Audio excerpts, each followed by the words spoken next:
Cornford, everybody!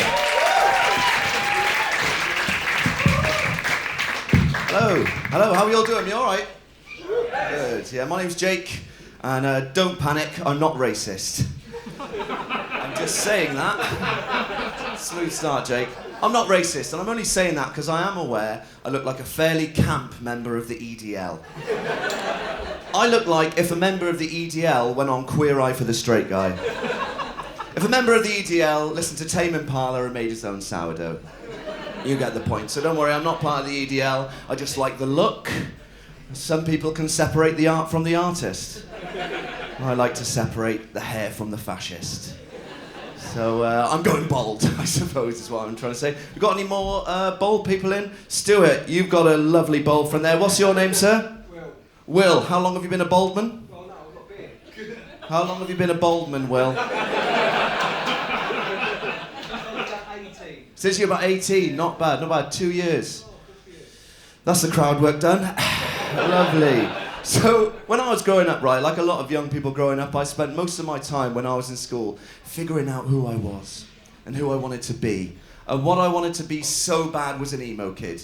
I wanted to be an emo so bad. I had the hair, I had the clothes, I listened to the music, but I knew I couldn't be a fully fledged emo kid because I didn't smoke.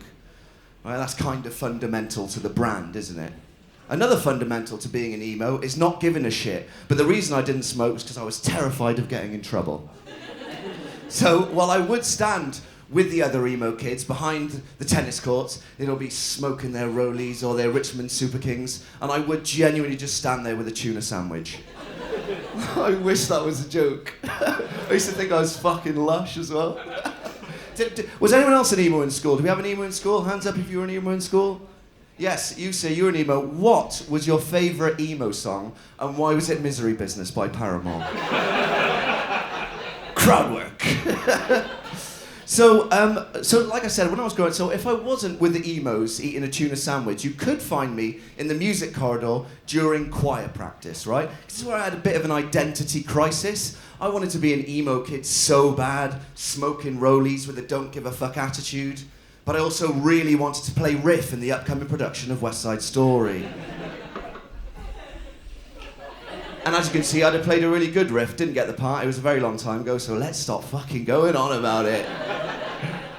So I was struggling a little bit working out who I was as a person, and this was made tougher by the fact that I also played for the rugby team. So I'm thinking, do I want to be the drama kid? Do I want to be the emo kid? Or do I want to be the super macho, masculine rugby lad? Spoiler alert, what do you reckon? No. And you see, the reason why not was because I realised, but even back then when I was in school, the lads that I played rugby with, they exhibited behaviour that we would now call toxic masculinity. Yeah? Back then they just called it banter. And I mean, let's ban the word banter for a start, because do you know what's worse than using the word banter is using it as a verb? Bantering. Oh, that's not me getting kicked off, is it? No, let's ban the word bantering. Are you bantering, right? I prefer to use the word badinage. Probably explains why I didn't get on well with the rugby team there.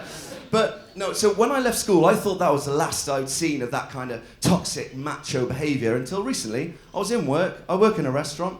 My colleague, he came up to me and he said, "Jake, have you seen that guy on table 6? No homo, but his hair is amazing."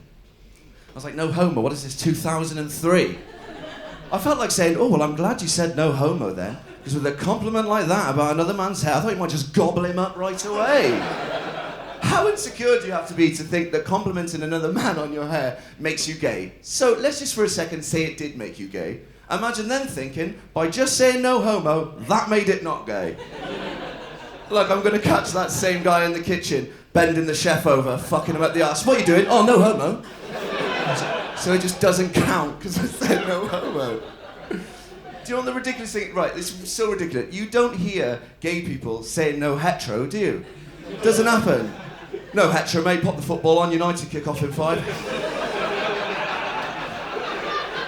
Now, no hetero. Hear me out. No hetero. But I think bootcut denim jeans and black shoes are a good look.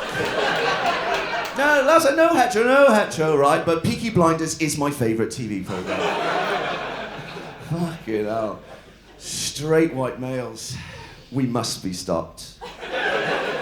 Genuinely, I sucked a dick once just to distance myself from him. All right, that wasn't the only reason. Do you know what I mean, though? If I ever hear that there's a new podcast out with 3 straight white dudes talking about